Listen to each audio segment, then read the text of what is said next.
Look no further, you found it. 'Tis I, Mild Strife, back due to popular demand.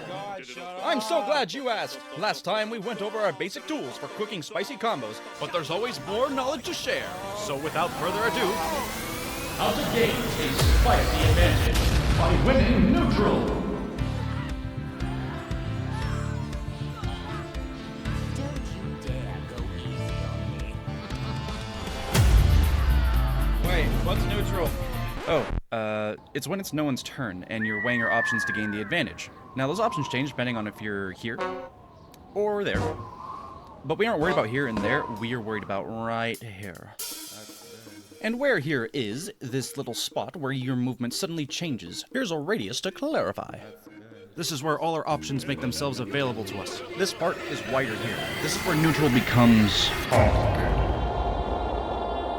The complications arise from the amount of options we have at our disposal, and these will change depending on your character.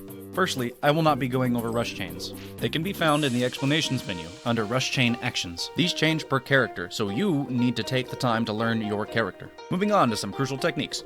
Dodging before a heavy hit is one of our most important tools when finding an opening. If your character lacks heavy hit, you can use Grand Slash instead. Equally available is lift kick. After the big three, we have charged hits. Perfectly timed, it will teleport you behind your opponent. High-speed movement grants a similar outcome at the cost of ki.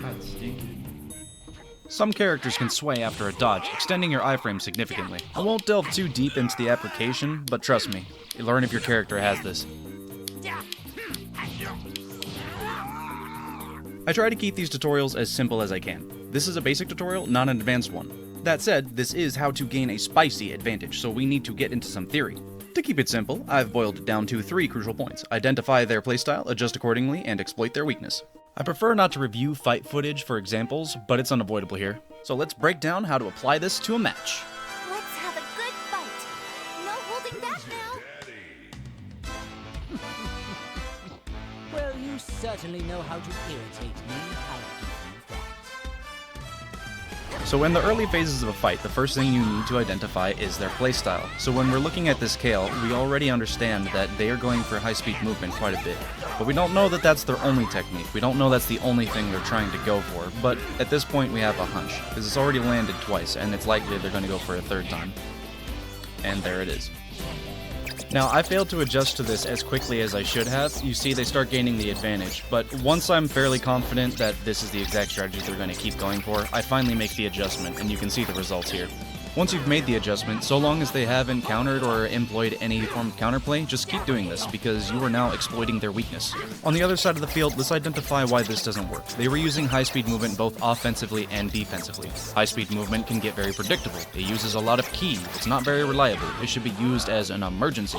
Just because it was working for one match doesn't mean it's going to work for the next one. In their situation, a good counterplay would have been to start using my anticipating high-speed movement as a gateway to a mix-up. You now know that I'm going to counter high-speed movement, so maybe instead you could vanish backwards and use a super to catch my dodge. If I were to dodge in this situation, the super would hit me 100%, and that would be a successful mix-up. But I can't stop worrying about high-speed movement either.